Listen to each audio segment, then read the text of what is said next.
interested in serving on, so just let me know or reach out to the committee chairs.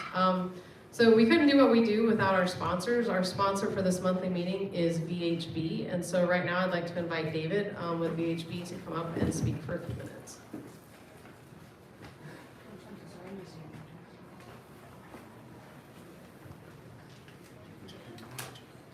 Thank you, Christina. Good afternoon, everyone. Thank you to Georgia ITE for the opportunity to be here today to talk about regional safety. I am David Pickworth. I'm the Transportation Engineering Manager at our VHB Atlanta office. I'm here representing the Georgia-based staff. With me today is Tommy Crochet, Fabricio Ponce, and Anna Peterson. Our Atlanta office opened 7 years ago, and today we employ more than 50 people working primarily in transportation planning, design, transit studies, urban and land use planning, and environmental services. VHB, ITE, ARC, and all of our partners here, we all share a vision of elevating transportation in Atlanta for all users of all modes. So that's why I'm really excited that Byron and Tejas are here today to talk about the work we've been partnering with them and the ARC with the regional safety strategy. Our safety practice is guided by research, predictive modeling, and a data-informed approach. We are nationally recognized for our recent work on the Safe System approach, and we are helping multiple states integrate safe system concepts into their strategic highway safety plans and highway safety improvement programs and projects. Not only do states and transportation agencies like the ARC and UDOT look to VHB for leadership and safety support, but both the FHWA and the NHTSA utilize VHB as a technical support contractor on national efforts. Together with the ARC and groups like the ITE and all the members that are here who work in the community, we are building a safer transportation infrastructure for the future of Atlanta. Welcome again, and thank you.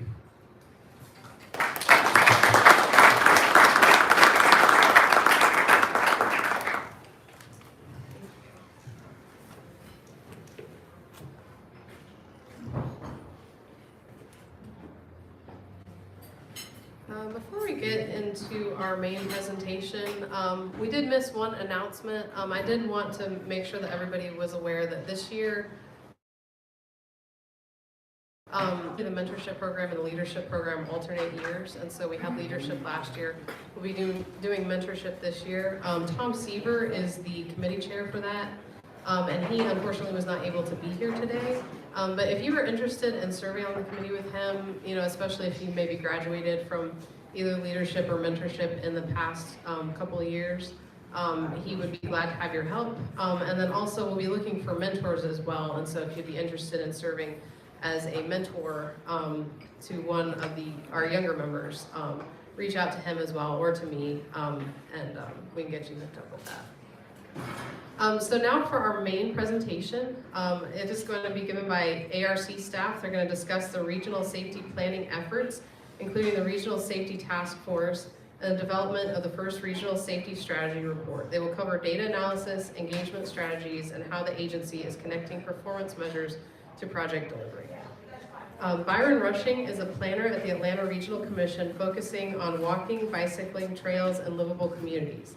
He has degrees from Georgia Tech and Vanderbilt University and is former president of the National Association of Pedestrian and Bicycle Professionals. Tejas Kotak is a transportation planner at the Atlanta Regional Commission working on project evaluation, safety analysis, and resiliency. He has previously worked at GDOT as a data and GIS analyst. So welcome to our presenters.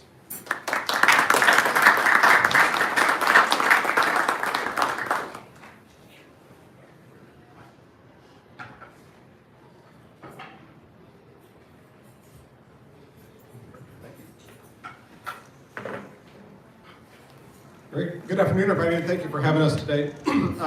David just gave most of my presentation, so appreciate that. But at least I have some photos to go along with that, so we'll share some of those. And I'll echo his point that we're really excited to be doing this work right now. I think it's a great time to be looking at safety, especially from an MPO's perspective, with the national conversation that's occurring, and I'll go through a little bit of that. First, if you don't know about ARC, we're the Metropolitan Planning Organization for the 20 counties and a few portions of a few others for the metro area. And our primary job is to take money that's authorized by Congress to USDOT through GDOT and then allocated out to our local jurisdictions. We're technically a membership organization.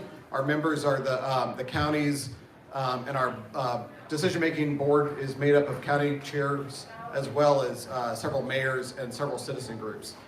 So that's us in a nutshell. We do a lot of other things, I think, as being part of a big table for having conversations about regional growth and development, both from community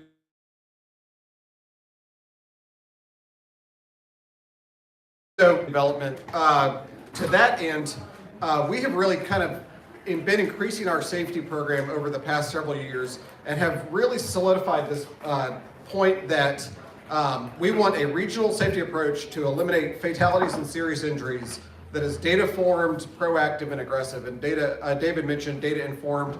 A lot of the other national guidance says data-driven, but we don't think data makes the final decision. We just think that data and very careful analysis and the statistics that come with that help us make better funding and policy decisions. So we talk about data-informed. Proactive, I'll talk a little bit about how we're coming at this, but really not just responding to things that have happened, but really starting to look for where those problems are likely to occur and being out ahead of them. If we're always chasing that curve, we'll never get there. And then aggressive to just say that the status quo is not acceptable. We want the region to be safe for everybody, no matter who they are or where they're traveling. And so we really want to go out and invest the money where it needs to be. And I mentioned a little bit why this is such a great time to be doing this work.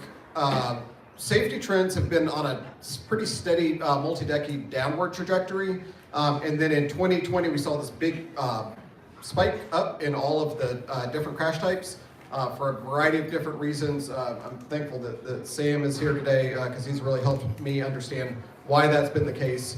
But then also the national conversation around safety has really started to mature, I think. We're seeing better examples and better peer examples of what's coming from safety. USDOT and all of the transportation agencies have always said safety is their first goal, but we're starting to see policy goals that kind of match those words.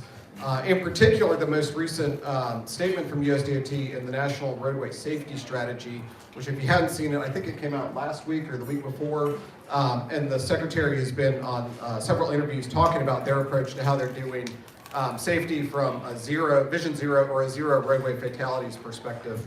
So we're really excited to see that, as well as the new federal transportation bill starting to echo the ability that we have. So we have to think about safety.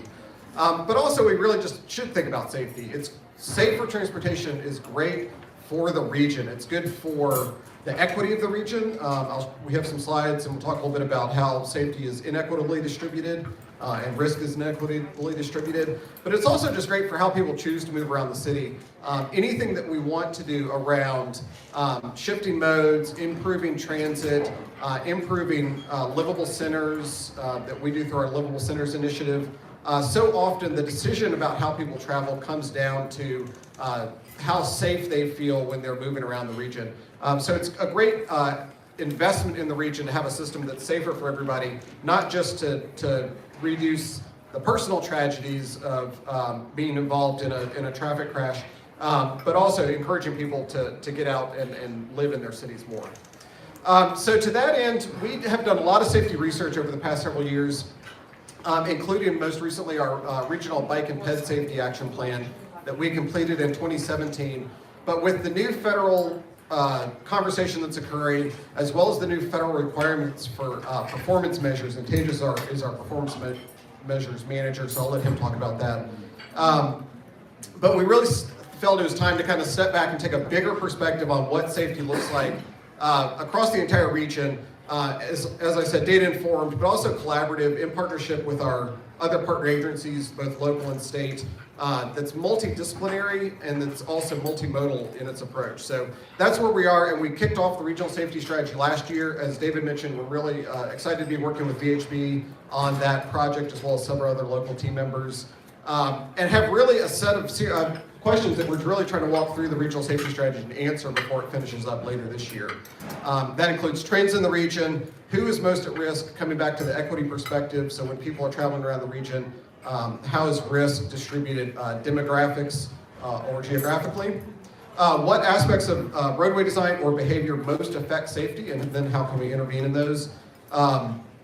How do residents and decision makers prioritize safety? It's a very interesting question because everybody says, oh, safety should be the most important thing that we invest in the transportation system, but when it gets time to spend the money, we don't always see that being near the top. So we're trying to understand how that occurs. And then what are the effective tools? And I'm speaking to ITE today, so what are the design interventions? What are the treatments that we as a funding agency need to be prioritizing down through the project development process and out onto our streets and roadways? So here's a couple of slides very briefly about those core questions. The trends in particular, we have seen, like I said, there's been generally a downward slide in traffic safety over the past several decades, but with this slight uptick recently. So we really want to understand that. And then when it comes time to looking at performance measures, are we matching those trends? Are we exceeding the trends, which is not good? Or are we aiming for somewhere under those trends and then hopefully getting that curve turning back around, back on a downward trajectory? I have always found transportation in Metro Atlanta to be daunting, but in particular transportation safety in the region to be daunting. We are so big, 20 counties, 8,000 square miles, tens of thousands of roadway miles, and very diverse communities with different interests and different needs. So one of the first things that we did was really take a step back and say, what are those focus types that we need to be focused on? And that comes out of the Georgia SHSP as kind of an organizing document, but also really looking at the data and really reinforcing that intersections are broadly the places that we're most concerned, and then roadway departure, and then pedestrians and bicycles. And then we have some great stats for the other stuff, but we're really elevating those top three. Again, trying to look at where we can be actionable to say, you know, this is the bulk of the crashes, and we want to see how we can start to tick those off. And then not just numbers, but also geography, looking at where in the region these crashes occur. These are kind of hard to see from back there, but roadway departures in the upper left, a little bit more typically rural roadway conditions, which we might have expected. Intersections in the bottom left, which there are risky intersections everywhere in the region, but the ones that stand out for having more than 5% of the county's crashes are in red. And then pedestrians and bicycles, a little bit more evenly distributed around the region. So we're digging down into these numbers to really figure out where do we need more tailored risk factors rather than crashes. As I mentioned, I don't really love looking at historic crash trends. I really like saying, what are the kinds of crashes, what are the kinds of locations that those crashes occurred in, and how can we start to address those specific conditions? Either the safe systems approach or systemic analysis or several different methodologies for kind of going through these. So looking at those area types, the urban or rural condition area type, the roadway ownership, lanes, posted speed, and ADT. And this has been great. I know all of y'all work with these numbers routinely, but this has been a very nice reminder for where we're lacking specific data points in the region. And when we get to safety, also saying, you know, maybe we need to be investing in better data inventory so we can make some of these informed decisions better. And then finally, to wrap up, we have kind of three main core focuses that we're looking at in the engagement or in the planning process. Looking at engagement, having lots of conversations. I haven't included many of those because a lot of those conversations are ongoing.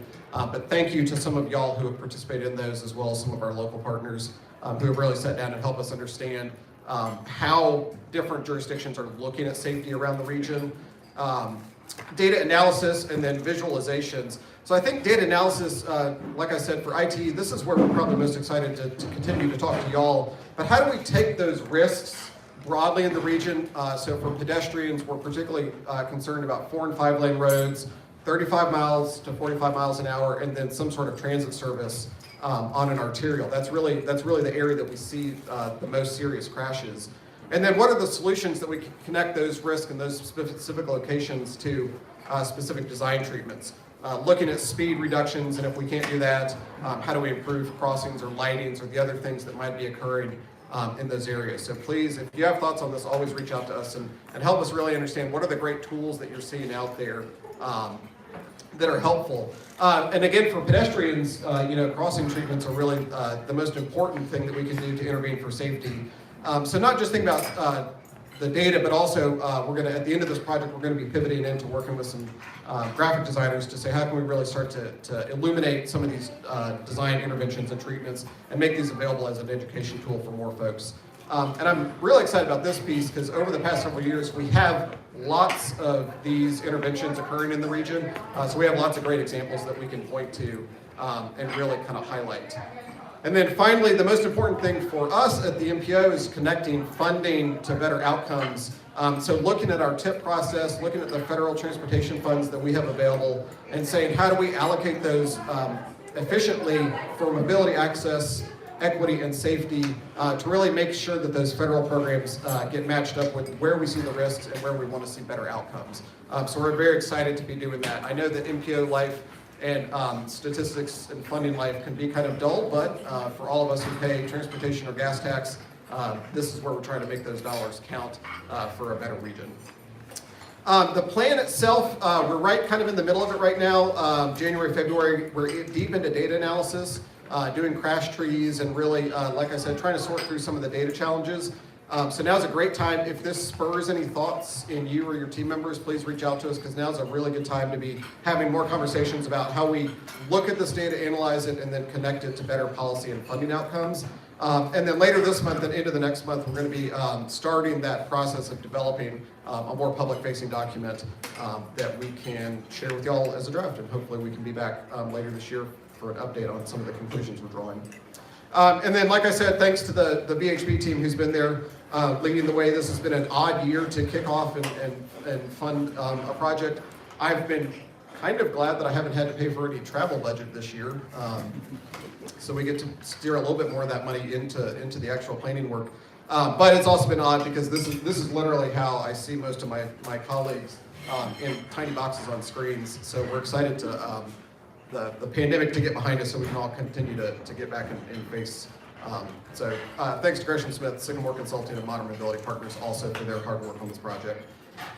If you have thoughts, questions, or concerns, always feel free to reach out to me or Tejas. I'm ARC's project manager for this, and then Frank Gross at VHB is the consultant side project manager, but there's a lot of great local staff too, so please reach out to any one of us. And I'm going to sit down and turn it over to Tejas to talk a little bit about some of the engagement work that we're doing around safety in our committee structure right now. Thanks, Byron. Before I get into this, just want to briefly mention some data tools and performance metrics. The new metric tool that Sam Harris and GDOT have done a lot of work on the past few years has been really valuable to work ARC has done, as well as a lot of our consultants. So if you have not worked with new metric before, I highly encourage you to go to the workshop that Sam and his team are putting together, because it's a really valuable tool for safety and crash analysis. And whether you're doing that just safety focused or as part of a larger project, it's a great tool. So, gonna give that shout out. Hi everyone, I'm Tejas Kotak from the ARC, and I'm going to talk about our Regional Safety Task Force. This is a group that we put together several years ago in late 2018 or early 2019 to really get a better understanding of what is the diversity of viewpoints of safety and safety planning within the region. We put together this guiding vision. The Regional Safety Task Force envisions travel in the Atlanta users. So even before ARC officially adopted Vision Zero in the station by any systems, we are led by two great co-chairs. So again, another shout out to Sam Harris.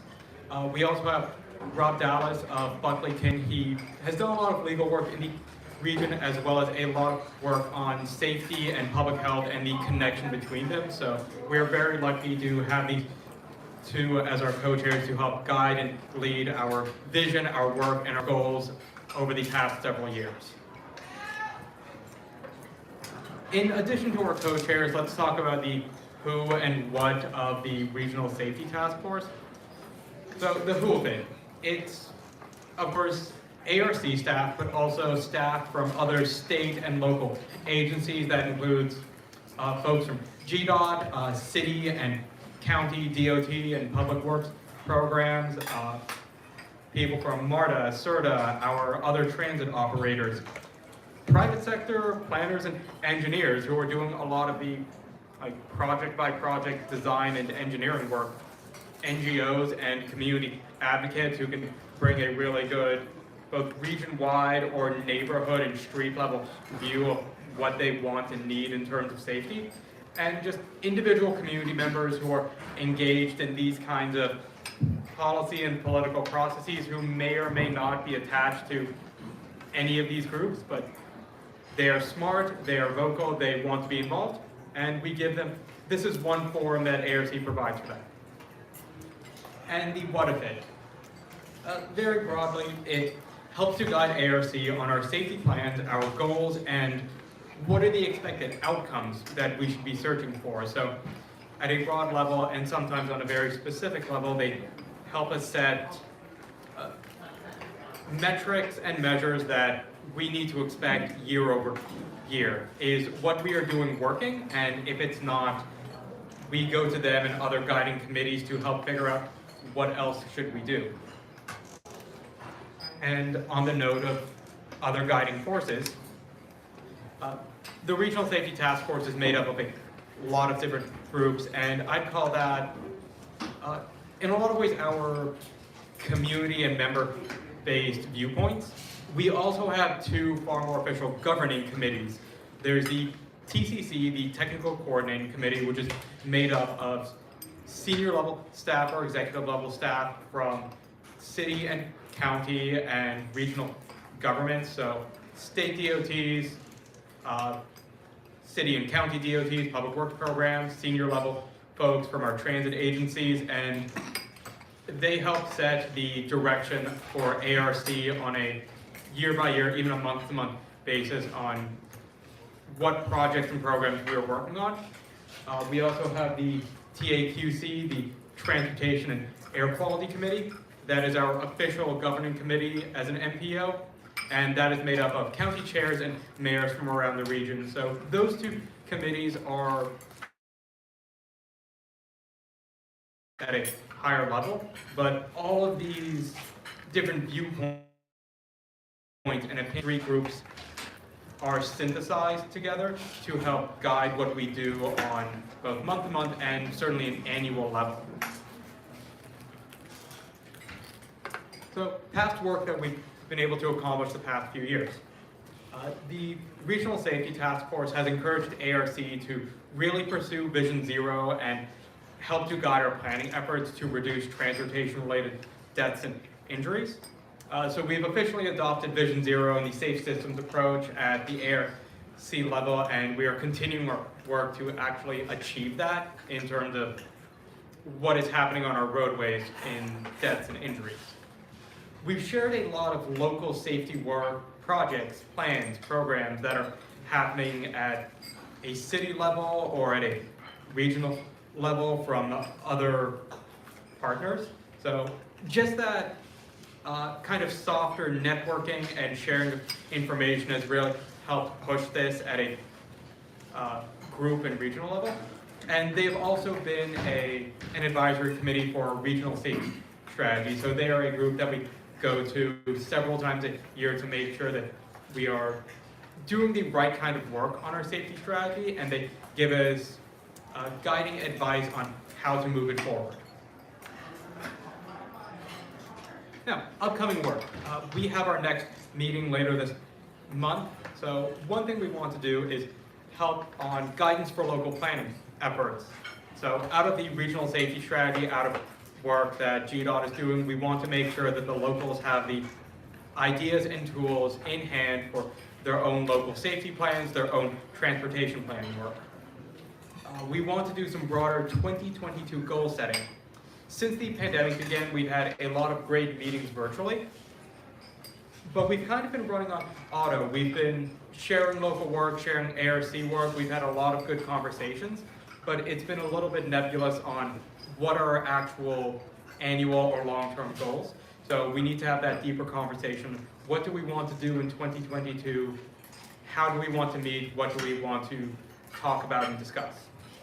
And of course, they're going to continue to provide feedback on the regional safety strategy, especially as we're getting into the later half of this year and we start wrapping that up. We really want to have a better understanding of what should we have in this report, and then later on, how should we implement it?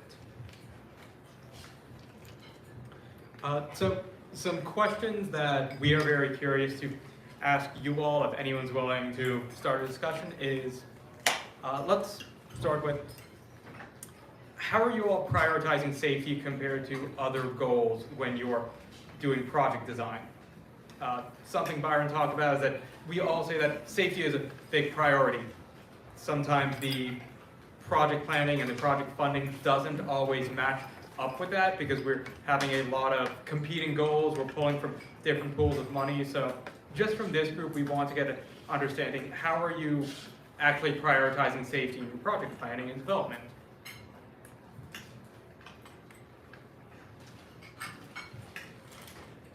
Isn't safety inherent in the design criteria itself? It can be, but it really depends like how you are balancing safety against other needs.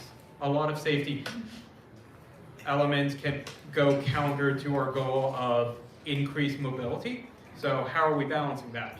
And what are the trade-offs and priorities on either a project-by-project basis or just as a general goal?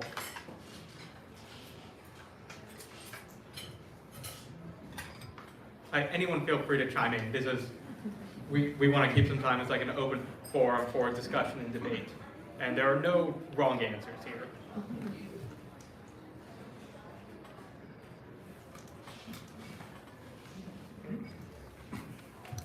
I think it's important to introduce it in the scoping phase of a project, because without, having a dedicated budget or schedule, time for that, it can, it is inherent in the design process, but it can be easy to, get focused on one thing and kind of get lost.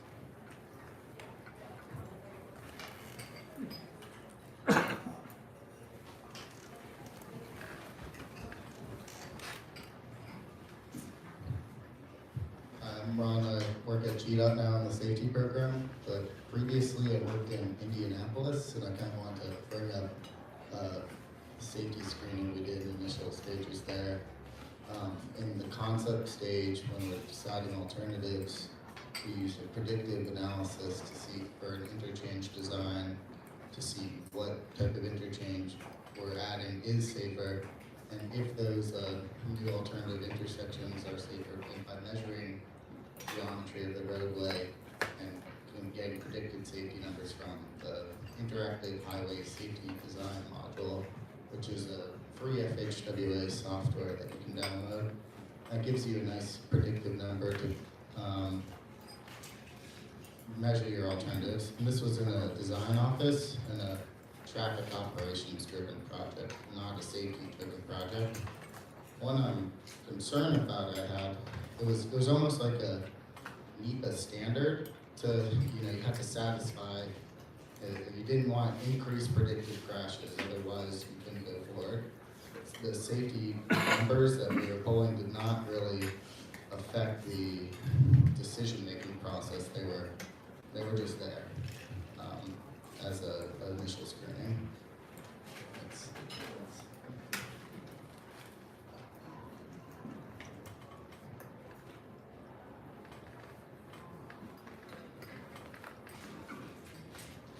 Okay, I'll move on to our next question that hopefully the engineers in the room have some more opinions on. So what are your favorite safety-related design elements? So what are the on-the-ground or design elements that you all really think have a lot of impact?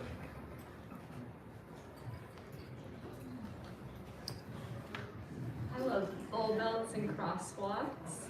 I also love limiting access on higher speed roads.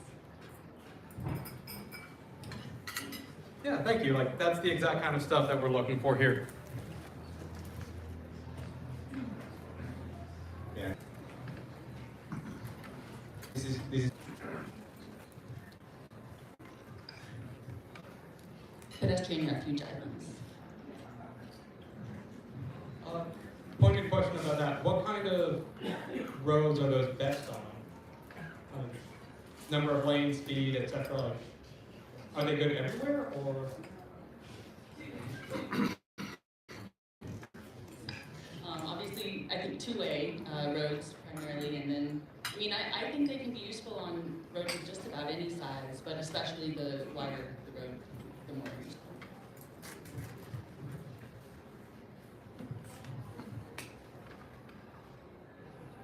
Say separated bike lanes, can get them, that would be great.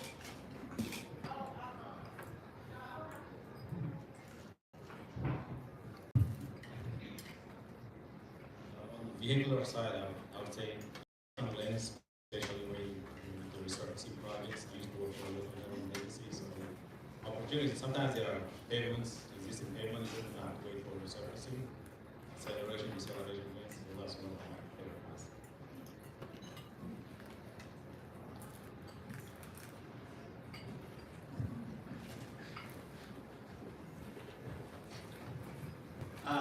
I'll say intersections that are very, very close to 90 degrees with no more than 4 legs.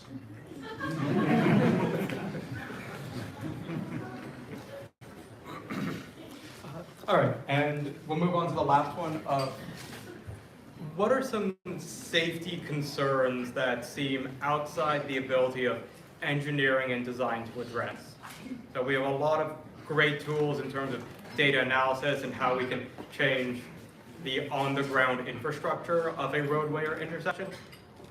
But even if we make the best road, what are some things that you all are concerned that even that good design can't really address? Idiot drivers.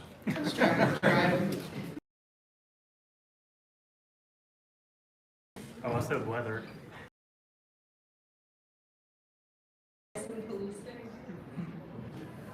Alcohol, drugs, texting while driving, calling.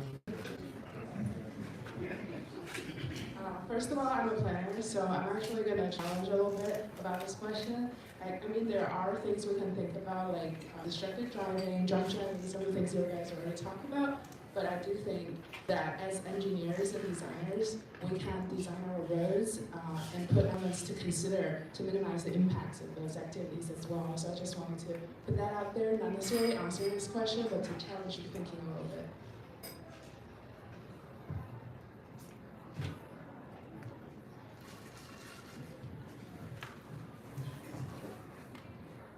It's somewhat hard to describe, but I've been working a lot with pedestrian crossings, and I feel, there's a strong desire for pedestrian crossings, but there's this understanding that the pedestrian won't go more than 200 feet out of their way to cross the roadway. At the same time, we can't provide one every 200 feet, and that, it really boils down to that a lot of times. So, it's just something I kind of struggle with conceptually.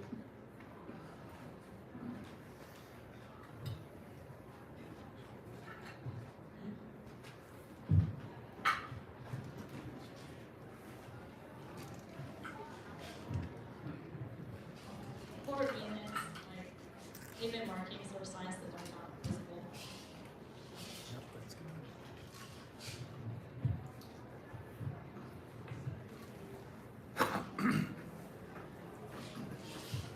Maybe also just fewer miles traveled.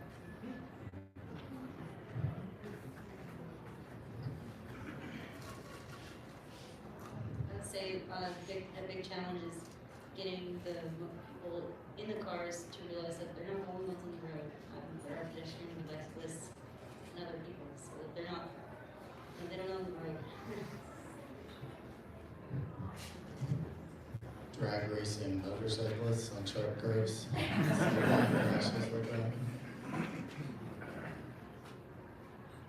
Yeah, those are a lot of really great ideas. Oh, we have one more. I think too, one item kind of outside the scope of the engineering and design would be what kinds of projects are being prioritized and programmed. If the need and purpose is already defined as a mobility emphasis project where the goal for mobility is probably to increase speed, you've eliminated a lot of your safety related tools in your toolbox, and could be the need and purpose could potentially be running at odds with safety, or at least if we're talking about injury and fatality related safety. Yeah, thanks for those great ideas and input, everyone. We're definitely going to take note of it and see how it can be integrated into our safety planning and the regional safety strategy. a thing about Vision Zero and the safe systems approach is there's a subtle acknowledgement that actual accidents will still happen, that crashes to an extent can and will still occur, but both of them together want us to do our best to avoid, to mitigate the avoidable crashes and to understand that the vast majority of the crashes that happen on any roadway network are avoidable if we implement the right countermeasures. And that's what we should be striving towards. So a lot of these things, even behaviorally, are going to be influenced by roadway design. There are some things that will be out of our control, but more of it is in our control from an engineering and design perspective than what we have traditionally allowed ourselves to influence. So that's where these kinds of visions are really pushing us towards, to really open ourselves up to the idea that the built environment has a lot of influence on human behavior, and being more comfortable in acknowledging that and making that influence where it's appropriate. So thank you all for your time. I will turn this back to our organizers.